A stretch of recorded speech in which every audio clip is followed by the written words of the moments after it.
Hindi ko na kilala 'tong mga 'to. Wala na akong ang kilala ko lang dito si ano, si Ate Micaela Mitch, 'yun lang. Yung Mitch, yung Garcia Mitch, 'yun lang kilala ko dito, wala na iba. Okay. Ito yung ano, yung warden ni Mangusin, si Sabeñano, nagpayaman sa loob ng BJMP. Yun ang sabi ni ano dito, Friends of Food Genius. Yan po yung, kasi ito yung ano warden dun sa Hoyo ni Kulaong, na nakakapag-cellphone si Kulaong, yan yun yung Sabeñano. Naku, ito si Tess FLM Canada. Ito kasi si Ate Tess, ewan ko ba dito? Diyos ko dahil. Kita mo, laking kahihiyan nito. Oh. Ang laking kahihiyan nito. Ba't kasi ayaw pang umalis kay Kulaong nitong si Ate Tess? Wala naman tong ano, wala naman siya napapala kay Kulaong. Hindi man lang nga niyan pinopromote yung channel niya eh. Oh, ayan naman, chat to, laki babayaran sa abogado, buti napakiusapan ko. Oh, pasensya ka na kung ano lang maiabot ko kasi magbabayad pa ako bukas sa inutang kong 10K. Siguro nangutang kaya laging ano, laging anong-ano tong si Kulaong, bati ng bate kay Tess Canada, FLM kasi pinapadalan nga siya ng pera. Biruin mo nangungutang ka ng pera para kay Kulaong. Nakalagay dyan, natanggap mo ba yung padala ko noong February 23? Thank you manang, pambayad ko sa Xerox para sa disbarment ni Kalinisan. Pucha, pati pang Xerox, ano? Pinanghihingi na ni Kulaong. Imagine niyo yung ganyang kahilahod si Kulaong, sinusuportahan pa nitong si Tess FLM. Bawal daw sabi ng lawyer, naman, sa'yo ko lang pinakita yan, laki babayaran sa abogado. Yan, yan ang style ni Kulaong. Kaya haling na haling dyan si ano, haling na haling dyan si TSFLM Canada. Kasi ganyan ang style ni Kulaong eh. Sa'yo ko lang pinakita yan. Alam niyo ba nung kami tinatawagan ni Kulaong, ganito yun. Talagang tawan-tawa ako kasi kami ni Tol Jojo nagkausap. Di ngayon, si Jake Magnus gumawa ng GC. Alam niyo ba kung sino gumawa ng GC? Si Jake Magnus. Parang mali yung kwento ko. Gumawa ng GC. Ngayon, sabi ni Jake, dun sa una niyang chat, mga tol, gumawa ako ng GC natin. Kaming tatlo kasi kami yung ano tatlong magagaling daw na vlogger eh. Number 1, number 2, number 3 vlogger ni Kulao. Sabi ni Jake, mga tol,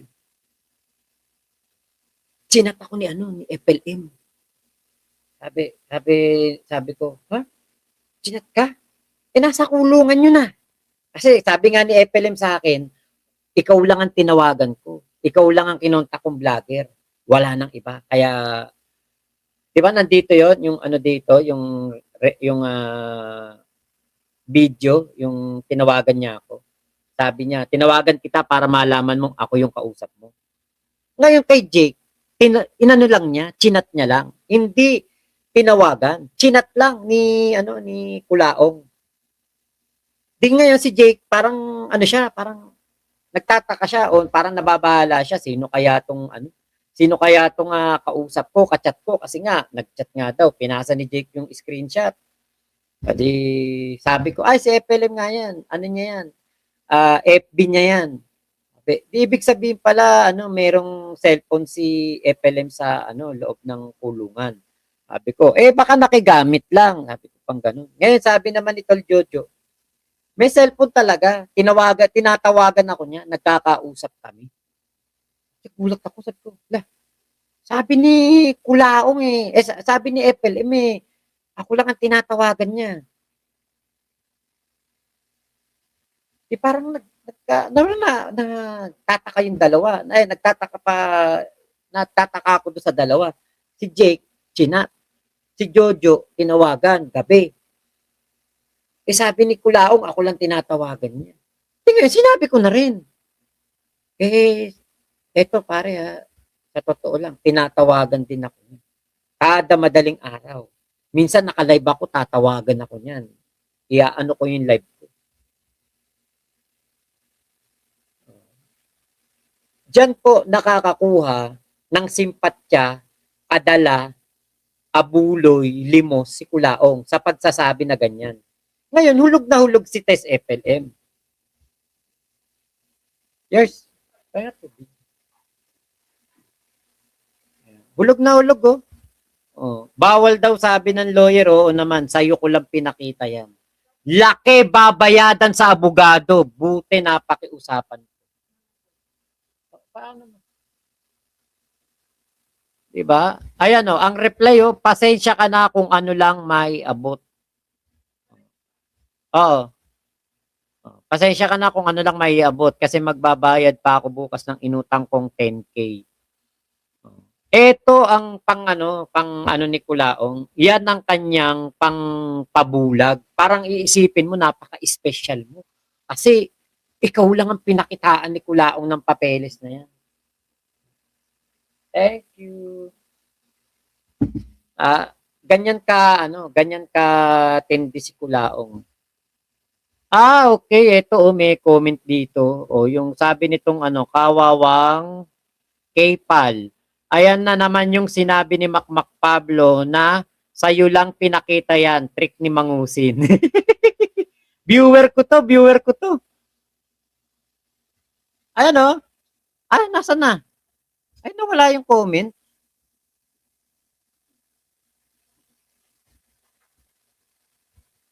Ayun, eto. Kita nyo to, yung dito sa may gilid. Ayan o. Yan pala yung comment. Ayan o. Ayan na naman yung sinabi ni Makmak Pablo na sa'yo ko lang pinakita yan. Pero yung pala, sa lahat niya pinapakita.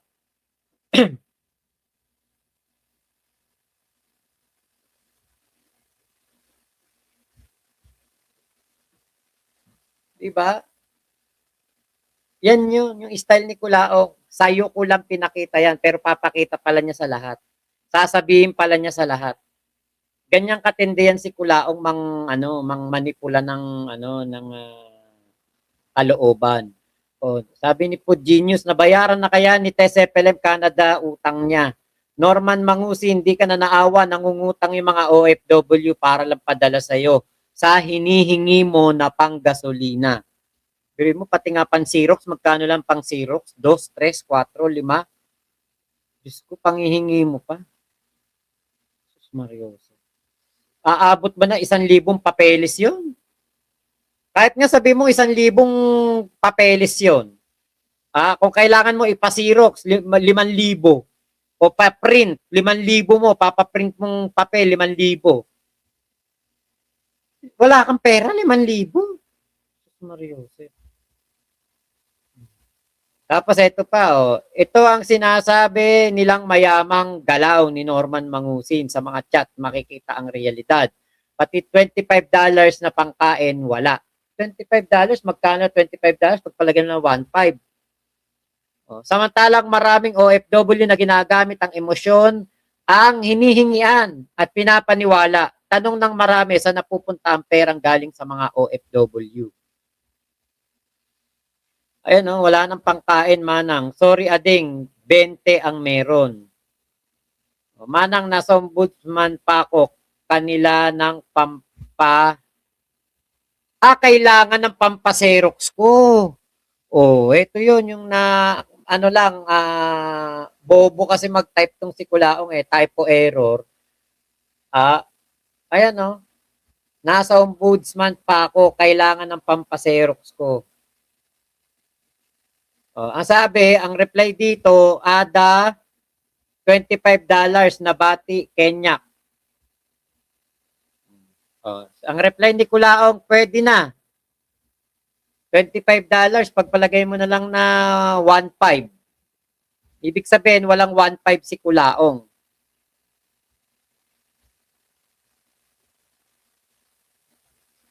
Ay, naku.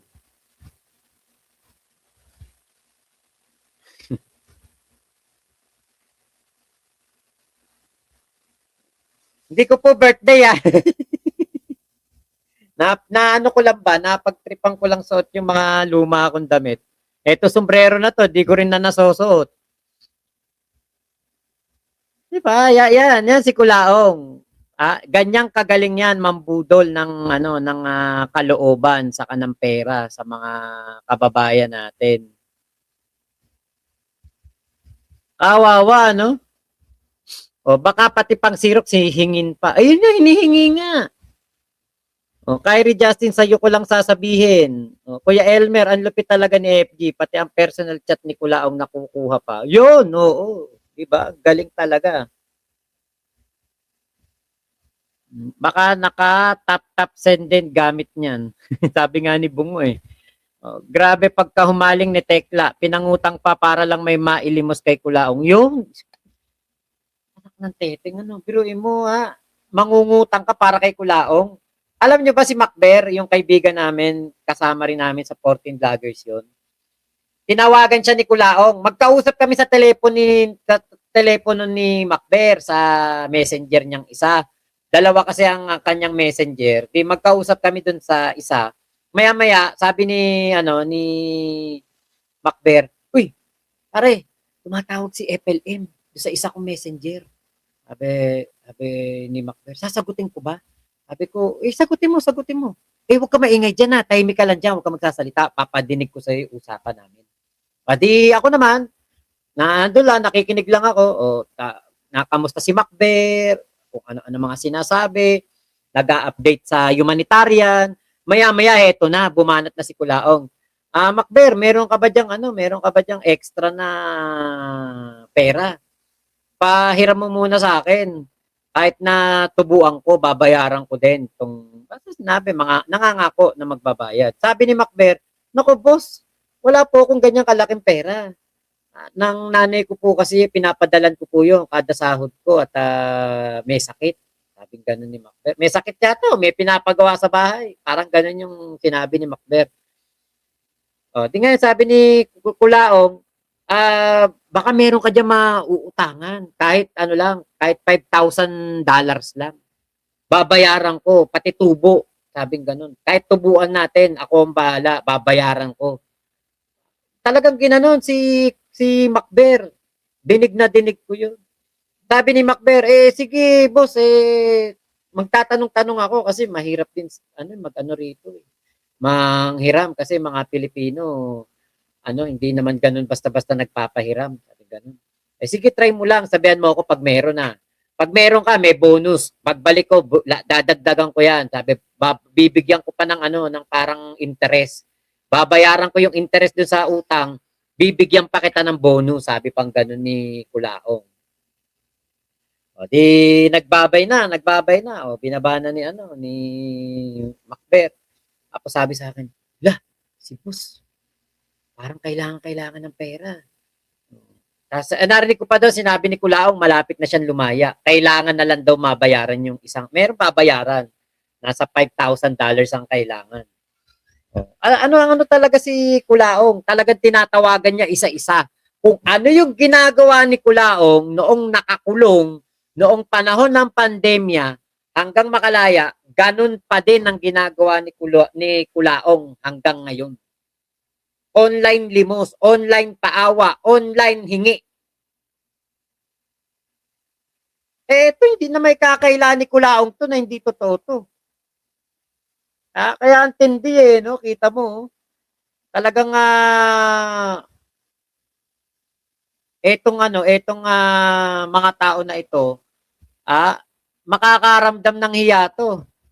Biruin mo kapag nakita ng mga kamag-anak nila to, kapag chinat ng kapatid o chinat ng nanay, humihingi ng pambili gamot, humihingi ng pambaon sa mga pamangkin, walang maibigay. Galit kapag hiningian, pero kay Kulaong nangungutang para lang ipambigay kay Kulaong. Eto naman, ni Anida Baisa.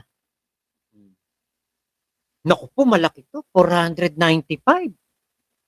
Teka, ano ba to? MoneyGram? Ano ba 'to?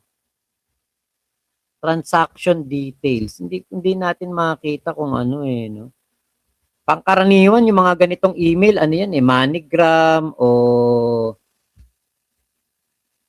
ano ba yung isa? Hindi naman PayPal, eh, kasi dati may nagpadala sa akin email na ganito yung ano, eh, pinorward, eh. Okay, oh, 495. Kung 495 yan times kung dollars 'to, kung dollars 'di nasa mga bet 5,000. Oh, eto yung sinasabi ko kay ano, kay Rapi Tulfo.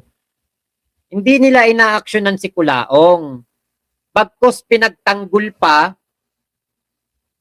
ah, Hong Kong dollars pala yun, yung ano na yon, germ out.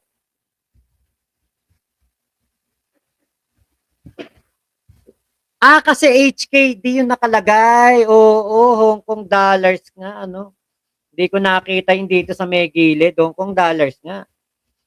Kasi itong si Kulaong, eh, gamit niya ang mga ID na Francis Leo Marcos. Nagagamit pa sa panloloko. Ay ano, Francis Leo, first name ko. Siya ang tatanggap ng pera. Kasi hindi na-actionan ng PSA, DFA. Ngayon, ang inaatupag ni Senator Rapi Tulfo, yung mga tsekwa. Yung mga tsekwa na yon, kaya yun nakakakuha ng mga peke na birth certificate kasi hinahayaan. Hinahayaan nila. Inaaksyonan ni Chief Kalinisan ng Napolcom, kokondenahin pa. Ito maliwanag na maliwanag dito. Naku, Senator Rapi Tulfo, nagagamit po ni Kulaong ang kanyang pekeng PSA birth certificate, pekeng mga ID sa pambubudol. Ayan o. Francis Leo, first name ko.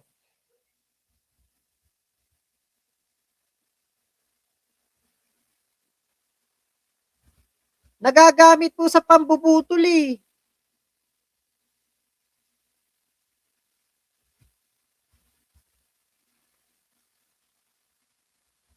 Salamat kahit ano lang, kailangan ko mag-comply sa requirement, kung hindi maibabalik ako sa loob. GCash ko Mari, salamat. Ayan. Pucha. Hello pare, oo magbigay ako pero sa Sunday pa. Okay, Hong Kong Caliber. Pare, FLF, kamusta? Nandito lang kami sa inyo. Salamat. Grabe, dinudurog nila ako ngayon. O, di ba? Paawa effect. Oo, grabe social media. Ikaw lang vlog nila. Binayaran yata sila.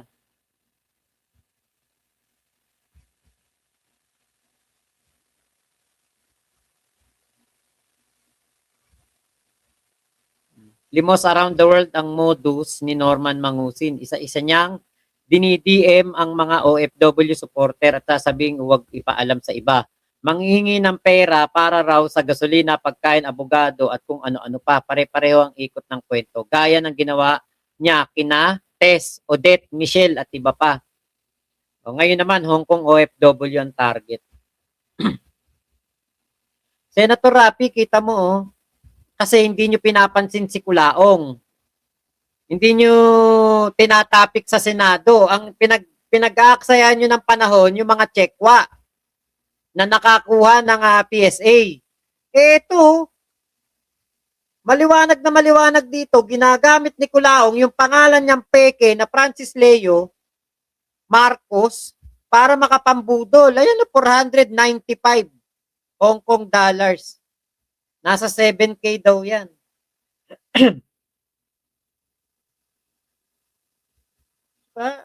Sus Mariosep.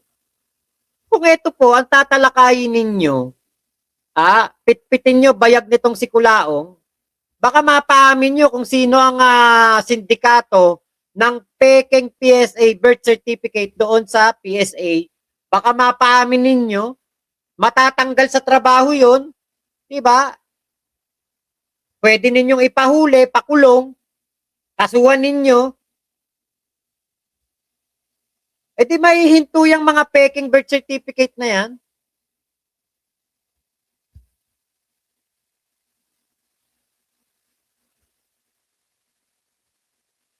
Mga bumoto po sa inyo, Senator Raffy, puro OFW karamihan eh.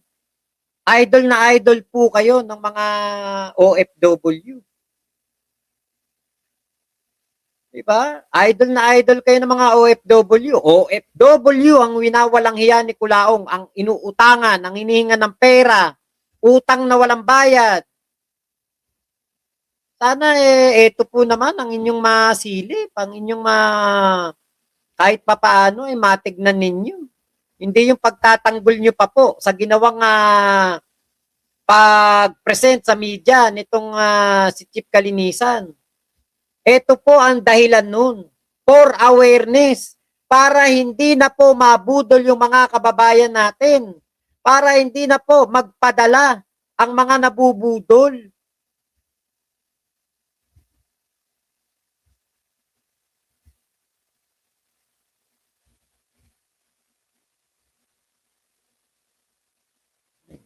Kawawa ang dito. Kawawa OFW dito kay Kulaong. Alam nyo yung vlog ko nung nakaraan, yung sabi ko sa halip na makita ni Kulaong ito na pagbagsak, ito pa ay gagamitin niyang pagkakataon na ito para makapambudol, para makapanghingi. History repeat itself. Ganito si Kulaong nung nakakulong. 3 taong nakakulong, ganyan na ganyan.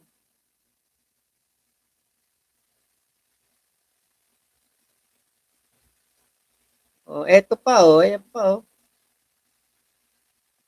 Francis, ikaw ba to? Mag-ingat ka, palaging mag-message, kalaong. Kung may maitulong ako sa'yo, salamat. Panggas siguro. Kita nyo, Panggas.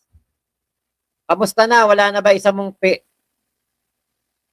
FB, dapat kinasuhan mo din yung mga, sa Kasila, Kanilaw. Grabe ginawa nila sa'yo, naawa talaga ako. Saan ko ipadala? Asan ka ba ngayon? Nag-aalala kami sa'yo. Gcash na lang, Mare. Francis Leo Marcos, dito sa Banawe, Ipugaw, Mare. Nasa Banawe daw. Ipugaw si Kulaong. Wala naman yata doon Madaling araw, babalik na kami ng Manila, pero kulang ang pera namin pang gasolina at di pa kami kumakain ni Casper. Sus, imagine niyo po yun, Hilahod na hilahod si Kulaong Madaling araw. Babalik ng Manila, kulang ang pera namin pang gasolina at di pa kumakain. Sus, Mariosep. Ano ba yan?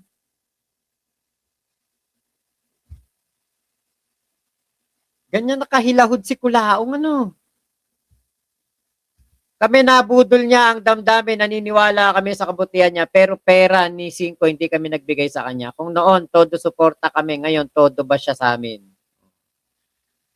Ate Miniwong Vlog, thank you po sa inyong pakulay. Sarado na po natin sa 300 yung likes. Kuya G, yan, shout out. RM Jabil, paabutin na natin ng 495 yung like. Okay, di pa nga maabot ng 300 Kuya Navarro, grabe ka tulpo. Nagagamit ni Francis Leo Mangusin PSA niya. Rappi Runs, ayan, hello po. Skitel. Navarro, malusutan ni Norman mga kaso niya, Boss Mac, pabalik yan sa SOCMED na parang naglalagablab at umaatikabong sa galit. Ate Haponesang Pinoy, Mac, eto, sa'yo ko lang sasabihin. Oho! Ate Mayet, si Macber pa inuutangan niya, hirap nga sa pera yun that time. Oo nga, nag-aalam ko si Macber noon, nakagaano siya yung motorhome, ang tawag doon, yung inihila lang. Ano nangyari, Boss Mac, di binayaran? Wala po, hindi po nakautang. Golden Takure, hindi yan gimmick kasi may pattern na nangutang na din yan ng milyones sa mga mamis. Pangpiyansa niya, di ba? Kaya tunay ang conversation na yan. Tama, yun nga. Huling kumala si Macber kay FLF, di ba? Ay, di po, Survivor, magkakasabay po kami. Magkakasabay po kaming umalis noon, 14 vloggers. Mami Bex, pakulo nila kulaong yan para mapansin. Baka nalilik ni Casper. Charot. Pwede. Viola, ayan. Hello po, Pink si Das. Baka nakatap-tap send din gamit niyan. Okay.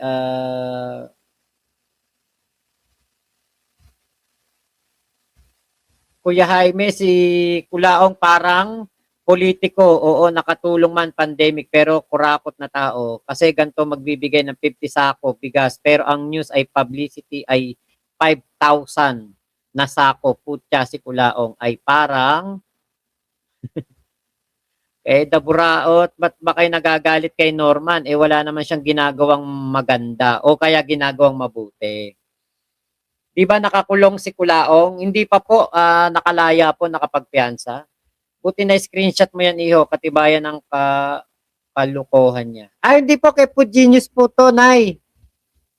Kay Mariano Torres, Boss Mac, wag masyado high blood. Huwag ka mag-alala at nakarating na kay Tulpo yan. Maawa ka kay Kulaong at sigurado mawawala na siya at malungkot na tayo. Wala nang pampasaya sa atin. Hindi, nakakaano lang po syempre, nakita nyo, mababasa mo dito, nagagamit ni Kulaong yung mga peke niyang ID dahil sa kanyang peking PSA. Dapat wag na tulungan ni MG yan. Ano yan, mag-ulagang OFW na nagpapauto kay Norma, napakakumag. Okay. Ang mahal ng tatlong wheelchair, 40M lahat. Oo nga, no? So maraming salamat po ha. Ingat po kayo. Nasaan mang panig kayo ng mundo. Momo, chup chup, love you. God bless us all. Pilipinas, God first.